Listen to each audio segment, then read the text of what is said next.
নমস্কার বন্ধুরা, রিয়ার কিচেনে আপনাদের সকলকে আবার একবার স্বাগত।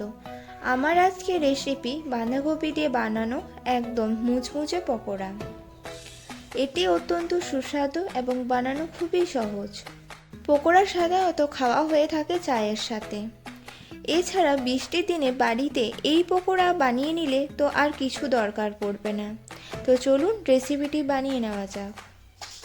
রেসিপিটি বানানোর জন্য আমি একটা ছোট সাইজে বাঁধাকপি হাফ অংশ খুব সরু সরু এবং লম্বা লম্বা করে কেটে নিয়েছি। একটা মিডিয়াম সাইজে পেঁয়াজ মিহি করে কেটে নিয়েছি। এবার সামান্য পরিমাপ হলুদ দিয়ে দেব, কিছুটা পরিমাপ দিয়ে দেব কাশ্মীরি লঙ্কা গুঁড়ো, এবার দেব স্বাদ অনুযায়ী লবণ। এরপর দিয়ে দেব কিছুটা পরিমাণ জিরে গুঁড়ো। এখানে আমি 1 চিমটির মতন বেকিং সোডা দিয়ে দেব আদা ও রসুন বাটা। এরপর দেব হাফ চামচ ধনে গুঁড়ো। এরপর আমি 150 গ্রামের মতো বেসন দিয়ে দেব।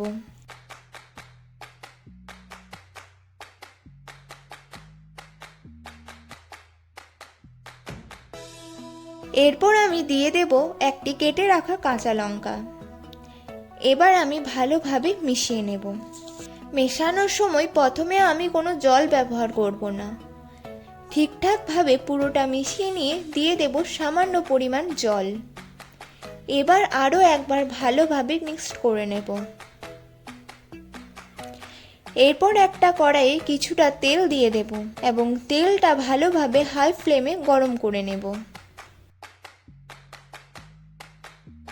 তেলটা গরম হয়ে এলে গ্যাসের ফ্লেমটা লো করে এক এক করে পকোড়াগুলি দিয়ে ভেজে নেব।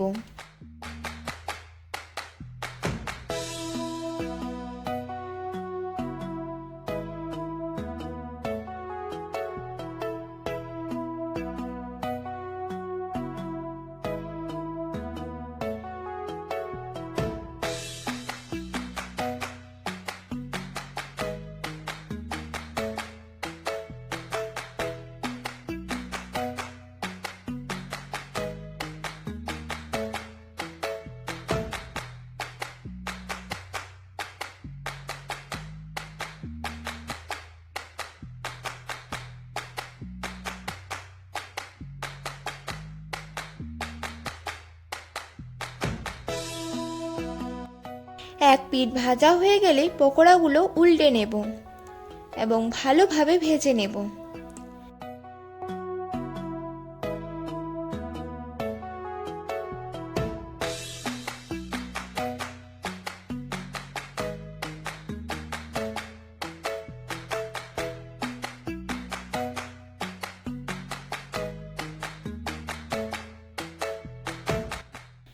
পকোড়াগুলি দু পিঠই ভালোভাবে ভাজা হয়ে গেছে। এবার আমি পকোড়াগুলো একটা পাত্রে তুলে নেব।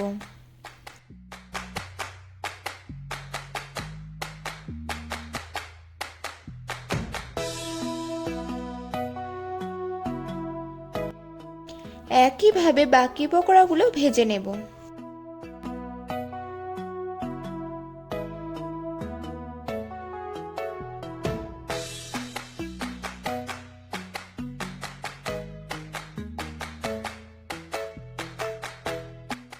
আমাদের তৈরি হয়ে গেছে মুচমুচে পকোড়া।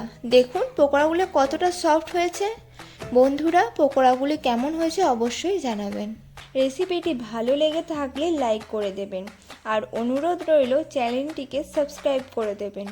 পাশে থাকা অল নোটিফিকেশন বেল আইকনটি বাজিয়ে দেবেন যাতে আমার বানানো প্রতিটি রেসিপির ভিডিও সবার আগে আপনাদের কাছে পৌঁছে যায়। ধন্যবাদ বন্ধুরা, আবার দেখা হবে অন্য একটা রেসিপি নিয়ে।